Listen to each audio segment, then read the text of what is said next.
सांगली कृषी उत्पन्न बाजार समितीत असलेले सुलतान ट्रेडर्स नावाचे ड्रायफ्रुट्सचे दुकान मध्यरात्री चोरट्यांनी फोडून घरफोडी केली।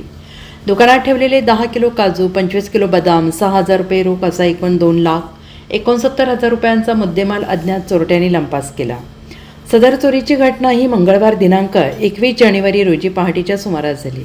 या प्रकरणी फैजल फारुख सुतारिया वय वर्ष 32 राहणार मिरज यांनी विश्रामबाग पोलीस ठाण्यात फिर्याद दिली आणि याबाबत अधिक माहिती अशी की फैजल सुतारिया यांचे सांगलीतील वसंतदादा पाटील कृषी उत्पन्न बाजार समितीच्या आवारात गल्ली नंबर 1 मध्ये सुलतान ट्रेडर्स नावाचे ड्रायफ्रुट्सचे दुकान आहे। सोमवार दिनांक 20 जानेवारी रात्री 9:30 वाजण्याच्या सुमारास सुतारिया हे नेहमीप्रमाणे दुकान बंद करून घरी गेले आणि यावेळी अज्ञात चोरट्यांनी पहाटेच्या सुमारास दुकानाचे शटर कटावणीने उचकटून दुकानात प्रवेश केला।